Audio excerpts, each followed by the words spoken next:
কখনো কখনো খুব ইচ্ছে করে সবকিছু ছেড়ে দূরে কোথাও চলে যাই, যেখানে কেউ আমাকে চেনে না। সেখানে কোনো পরিচয় নেই, কোনো প্রশ্নও নেই, আছে শুধু একটু শান্তি।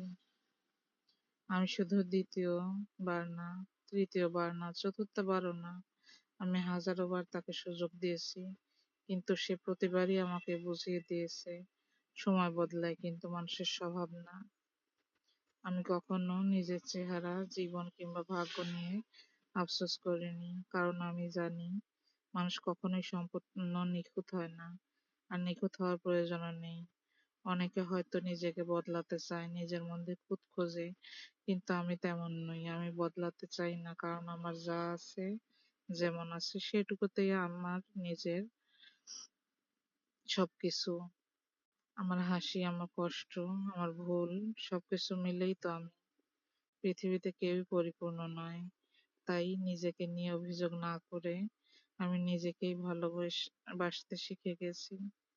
আমার জীবন আমার মতো করে সুন্দর করে আমি শুধু তাদের থেকে দূরে সরে এসেছি, যারা মানুষকে তার চিন্তা, কষ্ট, গায়ের রং, পোশাক কিংবা ভাষা দিয়ে বিচার করে, এবং তাদের সঙ্গে আমার পথ মেলে না।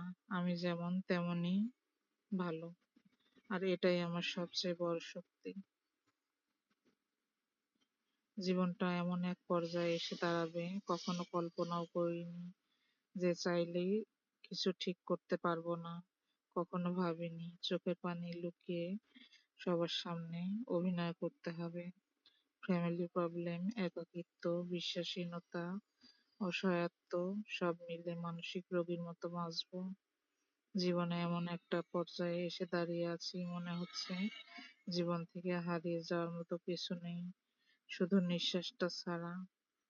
জীবনে কোনো পূর্ণতা নেই, একদমই নেই, আছে শুধু একরাশ শূন্যতা। চঞ্চল থেকে শান্ত হয়ে গিয়েছি, আনমনা থেকে কাজে মনোনিবেশ করেছি, সবকিছুতেই মাথা ঘামানো ছেড়ে দিয়েছি। নিজেরকে নিয়ে ভাবতে শুরু করেছি। কি ভাবছেন, বদলে গেছি, পরিবর্তন হয়ে গেছি? না, সমুদ্র হতে গিয়ে আমি পাহাড় হয়ে গেছি। সময়ের সাথে সাথে সবকিছু মানিয়ে নিয়েছি, মেনে নিয়েছি।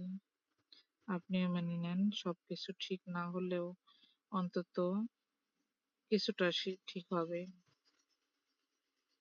যে যুগে বউ চাললেও হাজবেন্ডের মেজাজ গরম হয়ে যায়, সেখানে এমন স্বামী আছে যারা মনে করিয়ে দেয়, তুমি না এই জিনিসটা কিনতে চেয়েছিলে, চলো যাই কিনে নিয়ে আসি।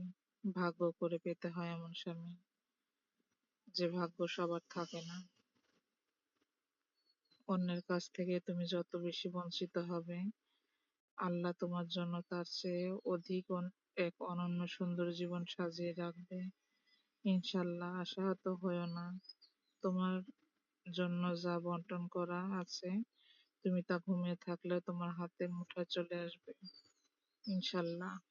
আল্লাহর প্রতি বিশ্বাস রাখো, নিজেকে লবণের মতো বানাও।